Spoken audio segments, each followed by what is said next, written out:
It's Fernando Ruiz Art. Hi everybody, thanks for tuning in. And today we're going to be looking at the free comic book day edition of Firepower #1. I guess it's an official #1. I don't know, but it was the free comic book day volume, so it was free. Minimal investment for me, and hopefully I get a little bit more than my money's worth out of this. And this is by Robert Kirkman and Chris Samnee, and I'll credit them both because both guys are very well known, and by this point they're both brands on their own, and they're also pretty well known for usually delivering. So do they deliver this time? Let us find out. As opposed to my last video, I'm going to talk about the story first because I think I have a little bit more to say about the art. Whereas in the last video, I went art first, then jumped into the story. So I'm going to talk about the story. Now, there was I guess there was a prelude to this available, which I did not read. But there is this little synopsis of what went on in that prelude. So I guess that and the some of the dialogue within the story pretty much caught me up to speed. If I'm missing any parts here, well, I don't know it. But as far as my ability to enjoy this issue, everything I needed, I think was in here. So what we've got here is a story about the main character is Owen Johnson, and what the synopsis tells us in the prelude is that he went to China in search of his birth parents. He landed in a Shaolin temple where he was mentored in the Shaolin arts, I guess, and he was specifically being trained. This temple was devoted to rediscovering the lost art of throwing fireballs. I guess they've really been at it and not having much success because Owen, the main character here, proves to be the first person to actually produce a fireball in 1,000 years. Okay, this is one of those premises where you either buy into it or you don't. I'm along for the ride, so I'll give it some slack, and I'll hang in there with it. I'll accept what I'm told. Now, this issue takes place 15 years after the events at the Shaolin Temple. Owen has come back to the U.S. He's married, he has a family, and he has a job which involves selling furniture of some type. So what we have here is, and I like the way the story starts out from the dog's point of view, which is kind of a neat way of easing us into the story. But what we get is a very ordinary, a very slow build. And I don't mean that as necessarily a bad thing, but we're introduced to this guy's life, Owen's life. We're introduced to his wife, who's also a cop. We meet his kids. He goes out shopping with his daughter, and he's approached by a mysterious guy. And this guy goes back to his Shaolin Temple days, and he wants Owen back. And therein lies the conflict of at least this issue. Then Owen and the daughter, they have a little heart-to-heart.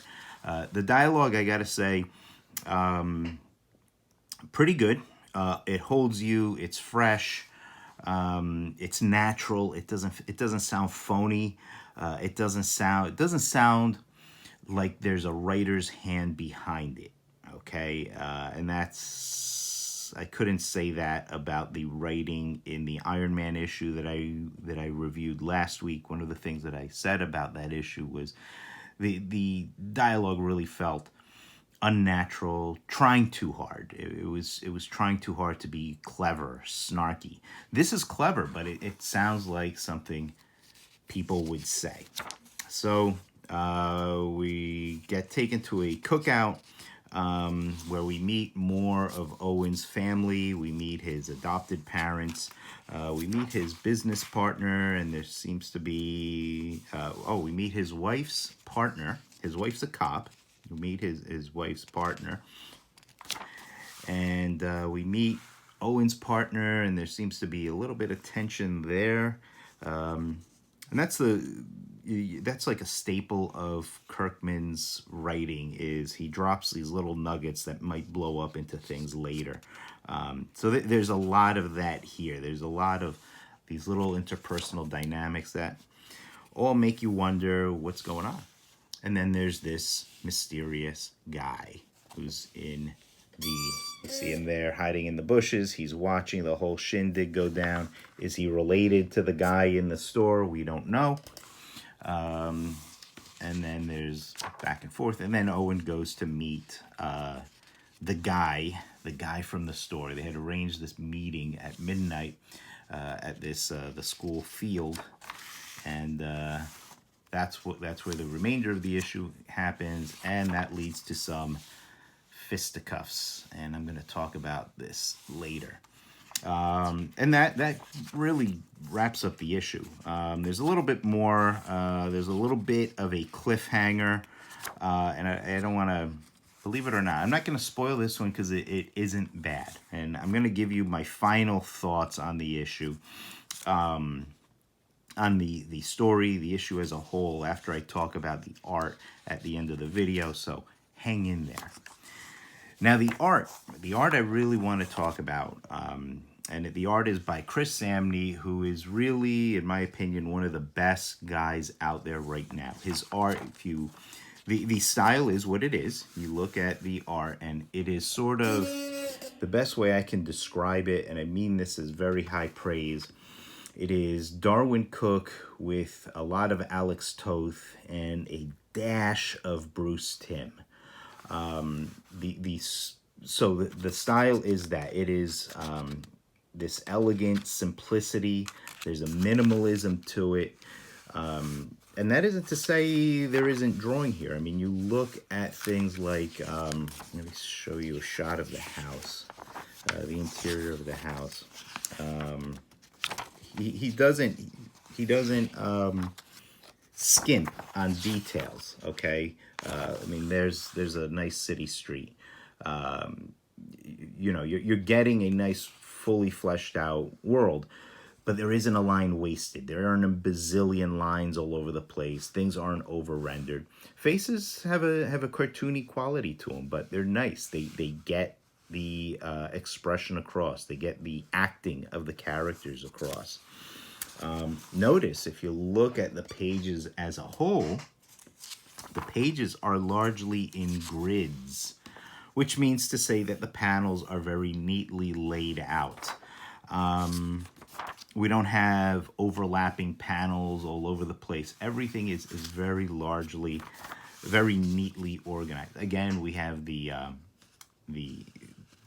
entry point into the story is the point of view of the dog, which is very neat. There's a beautiful little upshot. Samnee seems to do really well with wide panels. Wide panels can be kind of dangerous because oftentimes when you have wide panels, the two outer ends of the panels go to waste and all the action gets squeezed in. But notice he takes what might have been a very regular straight on up and down panel. He gives it a little bit of a tilt and it uses the space very nicely. Makes for a nice unusual panel, makes the panel a little bit more exciting and just neat. Over here in the sequence over here where it's the daughter, she races her dad. This is beautiful. This is a beautiful little storytelling sequence. Great narrative art. I'm going to share this with my students at the Kubert School. Notice here, we start off, dad and daughter are starting their race. We're at ground's eye, where we're seeing dad's feet. The daughter takes off. She's ahead of dad. Dad's actually letting her win. The daughter breaks the border a little bit. Okay, that's okay. You got to be careful when you do that. You don't want to do that too much. But breaking the border there pulls the daughter ahead. puts her in the lead, pops her out a little bit. A couple of close-ups where we could see, you know, what's going on through the characters' heads. And then here's another wonderful panel, wonderful wide shot. Again, a little bit of a tilt makes what could be a dull shot a little bit more exciting. Daughter takes off, dad's hanging back. Last panel, again, beautiful wide shot. We've got the fence helping out the perspective to also make this an upshot. We look up, we see dad is using his Shaolin trained talents to kind of to beat the girl. She thinks she's in the lead. She's running. We see dad's leaping. Great little shot. Here we get to the supermarket. Here's the daughter. She runs into a boy that she's talking to. Dad kind of checks the boy out, you know, being dad. Here is a really nice panel, beautifully framed by this incidental foreground figure. Is that dad? I don't know. That might be dad in the foreground. Might actually be dad. I thought it was I had dismissed that as a foreground background person, but that might be dad. Yeah, I think it is. But which makes it an even better shot. So dad is there in the foreground, framing the focus of his attention and bringing the reader's eye right there. Beautiful. Now this grid, again, works really well because later on in the issue, when we get to the fight in the school field, notice where it's dark, it's night, we get black gutters, the space in between panels. That's what we call gutters. We get black gutters, adds to the nighttime feel. And then check out these panels. As the action kicks up, the action gets exciting. Now the panels start taking on a different shape. Beautifully choreographed fight. Nice back and forth. So really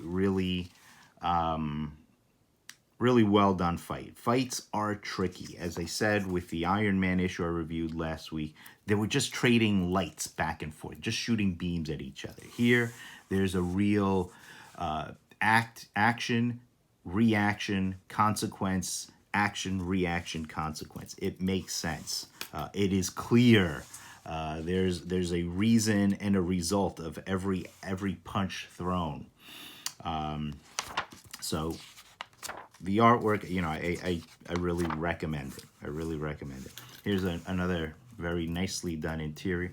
Beautifully spotted blacks throughout. And what spotting blacks means is the use of black throughout the book. Minimal. Everything still remains easy to see. So I'm really a fan of Chris Samnee's work, and that alone is worth checking out this book. And I would really recommend people to check out all of his artwork. He really delivers. He hasn't disappointed yet. Even when the story isn't that good, he manages to sell it. Okay, now my final thoughts on the book. It was interesting. It was entertaining. It held me. Again, there's that slow build. But you know it's going somewhere. Now, a couple of drawbacks. And they're both, I hesitate to call them drawbacks because they're both really personal preference issues. Number one, I'm not into the whole Shaolin temple thing. The fireball thing is a little video gamey to me. So there's that makes me hesitate. Number two, was there enough meat on this bone? If I could see myself forgetting I read this. I could see myself going by 3 months or so and then saying, oh, I never picked up another issue of Firepower. So there's that. Is it good? Is it entertaining? Yes, I think so. I think you'll be entertained if you pick this up. My final grade on it, in large measure, because of the art and because there's a lot of potential here, I give it a solid 4. A solid 4 out of 5. So that's my thoughts. Let me know what you think. Check it out. I don't know if this book is still out there. Might not be too hard to find these days. I don't know. But those are my thoughts on this issue. If you agree, disagree.